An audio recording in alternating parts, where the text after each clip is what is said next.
విశాఖలోని అత్యంత విలువైన భూములను గీతం విద్యా సంస్థలకు కట్టబెట్టడాన్ని ప్రభుత్వ తీరుని ప్రజలంతా కూడా తీవ్రంగా వ్యతిరేకిస్తున్నారు. దీనిపై సర్వత్రా విమర్శలు వ్యక్తమవుతున్నాయి. ఇప్పటికే అందుకు అనుగుణంగా ఆ ప్రక్రియను కూడా ప్రారంభించారు. జీవీఎంసీ కౌన్సిల్ ఎజెండాలో కూడా పెట్టారు. ఇదే అంశానికి సంబంధించి మనతో మాట్లాడేందుకు వైఎస్ఆర్ కాంగ్రెస్ పార్టీ రాష్ట్ర మహిళా అధ్యక్షురాలు ఎమ్మెల్సీ వరదు కళ్యాణి ఉన్నారు. మాట్లాడదాం. మేడం, ఎలా చూడాలి? 99 పైసలకే విలువైన భూమిని పరిశ్రమల ముసుగులో కట్టబెట్టేటువంటి ప్రక్రియపైనే తీవ్రమైనటువంటి విమర్శలు వస్తున్నటువంటి ఈ తరుణంలో గీతం విద్యా సంస్థల ఆక్రమణలో ఉన్నటువంటి భూములను బదలాయించేందుకు ప్రభుత్వం ఓ నిర్ణయం తీసుకుంది, ముందుకెళ్తుంది. ఏ విధంగా చూడాలి? ఇది నిజంగా చాలా దుర్మార్గం అండి. ఎందుకంటే ప్రజలు అధికారం ఇచ్చారు, దాన్ని వీళ్ళ కుటుంబము భూ కబ్జాకి ఉపయోగిస్తూ ఉండే పరిస్థితి. ఒకవైపు విశాఖ భూముల్ని తక్కువ రేటుకే తమ బినామీలకి ముడుపులు తీసుకొని కట్టబెట్టడానికి ప్రయత్నిస్తున్నారు. ఇంకోవైపు తమ కుటుంబ సభ్యులే ఎంత ఘోరంగా కబ్జా చేసి దాన్ని రెగ్యులరైజ్ చేయడానికి ఏకంగా జీవీఎంసీలో తీర్మానం పెట్టడం జరిగింది. గీతం విద్యా సంస్థ 54.79 ఎకరాల భూమిని కబ్జా చేసి దాన్ని వాడుకోవడమే కాకుండా ఇప్పుడు జీవీఎంసీ చిట్ట సమావేశంలో దానిని రెగ్యులరైజ్ చేస్తూ తీర్మానం పెట్టడానికి వాళ్ళు ఉపయోగించుకుంటూ ఉన్నారంటే ఎంత దారుణంగా వీళ్ళు వ్యవహరిస్తున్నారో అర్థమవుతూ ఉంది. అసలు ప్రభుత్వం ఉందా లేదా అర్థం కావట్లేదు. చంద్రబాబు నాయుడు గారు ఎప్పుడూ చెప్తూ ఉంటారు విశాఖపట్నంని ఫైనాన్షియల్ క్యాపిటల్ చేస్తాము అని. కానీ వీళ్ళు ఫైనాన్షియల్ క్యాపిటల్ చేయలేదు సరికదా, కుటుంబ దోపిడీకి క్యాపిటల్గా ఈ విశాఖపట్నంని ఈరోజు మార్చేసిన పరిస్థితి మనం చూస్తూ ఉన్నాము. అలాగే సంపద సృష్టిస్తానని చంద్రబాబు నాయుడు గారు పదే చెప్తూ ఉన్నారు. ఇక్కడ సంపద సృష్టించలేదు సరికదా, విశాఖపట్నంలో సంపదని దోచేస్తూ ఉండే పరిస్థితి మనం చూస్తూ ఉన్నాము. ఇప్పుడు ఈ గీతం విద్యా సంస్థ అనేది లోకేష్ గారి తోటల్లుడు, అలాగే ఈ విశాఖపట్నంకి ఎంపీగా ఉన్న భరత్ గారిది, బాలకృష్ణ గారి అల్లుడు. అతను ఈ మొన్న ఎన్నికలలో 5 లక్షల ఓట్ల మెజారిటీతో గెలిచాడు. ఈ రోజు తీసుకుంటే ఈ భూమిని కబ్జా చేసి దాన్ని రెగ్యులరైజ్ చేయడం ద్వారా 5,000 కోట్ల భూమిని దోపిడీ చేయడానికి అతను పూనుకోవడం జరిగింది.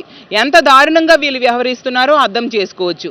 అసలు మొన్న ఎన్నికలలో విశాఖపట్నంలో ఈ ఎంపీ స్థానంలో 7కి 7 కూడా ఎమ్మెల్యేలు గెలవడం జరిగింది, ఎంపీ గెలవడం జరిగింది. ఈ విశాఖపట్నం ప్రజలకి ఈ తెలుగుదేశం పార్టీ కూటమి ప్రభుత్వం ఇస్తున్న రిటర్న్ గిఫ్ట్ ఈ విధంగా ఈ 5,000 కోట్ల భూదోపిడీ మనకు కనిపిస్తూ ఉంది. అసలు ఈ ఆంధ్రప్రదేశ్ చరిత్రలోని అతిపెద్ద కుంభకోణం ఇది. ఇలాంటి కబ్జా భూ కబ్జా ఎప్పుడూ చూడలేదు సరికదా. అసలు ఇలాంటి వాళ్ళ మీద ల్యాండ్ గ్రాబింగ్ యాక్ట్ కింద కేసులు పెట్టాలి అధికారులు, అది పెట్టలేదు సరికదా. ప్రభుత్వం కానీ అధికారులు కానీ, రెవెన్యూ అధికారులు అవ్వచ్చు, కలెక్టర్ గారు అవ్వచ్చు, జీవీఎంసీ కమిషనర్ గారు అవ్వచ్చు, వీళ్ళు తిరిగి వాళ్ళకి సహకరిస్తూ జీవీఎంసీ చిట్ట కౌన్సిల్ సమావేశంలో దీన్ని రెగ్యులరైజ్ చేయడానికి తీర్మానం పెట్టారంటే ఎంత దారుణంగా వీళ్ళు బరి తెగించి ఉన్నారో అర్థం చేసుకోవచ్చు. అసలు ఈ జీవీఎంసీలో ఒక మహిళా మేయరు, ఆవిడ ఒక బీసీ మహిళా మేయర్ని దించేశారు. ఎందుకు దించేశారు అనేది ఇప్పుడు ఈ విశాఖపట్నంలో ప్రజలకు అర్థమవుతుంది.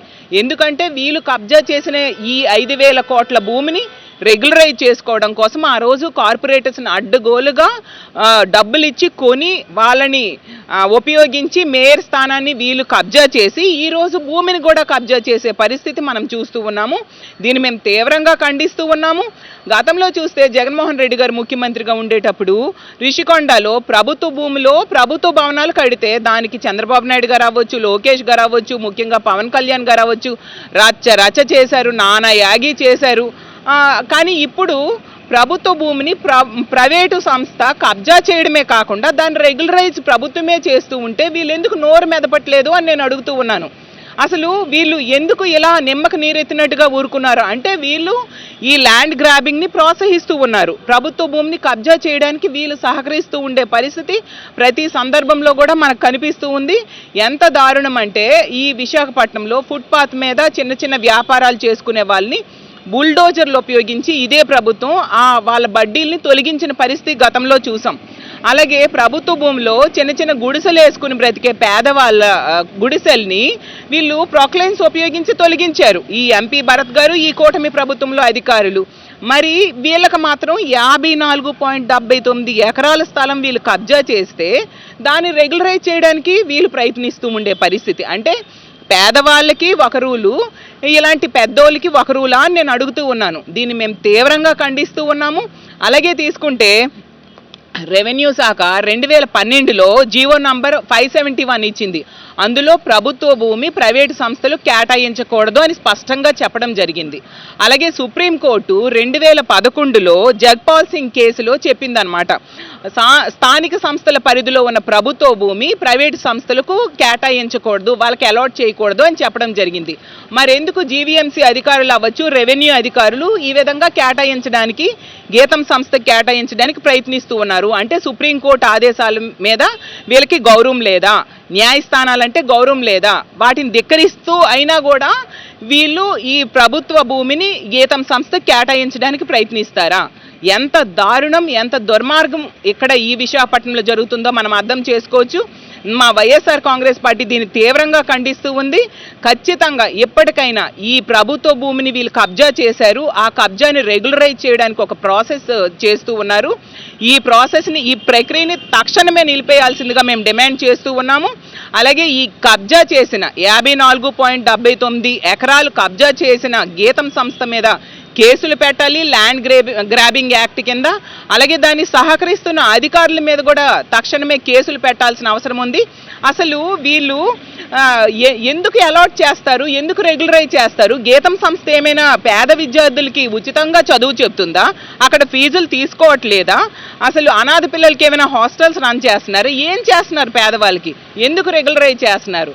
దీన్ని మేము తీవ్రంగా ఖండిస్తూ ఉన్నాము. దీని మీద మా వైఎస్ఆర్ కాంగ్రెస్ పార్టీ ఈ కబ్జాని అడ్డుకోవడానికి పోరాటం చేస్తాము. రానున్న రోజుల్లో మా పార్టీ మళ్ళీ అధికారంలోకి వచ్చి తీరుతుంది. వచ్చాక ఈ తప్పు చేసిన అందరికి కూడా ఖచ్చితంగా శిక్షిస్తామని తెలియజేస్తూ ఉన్నాను.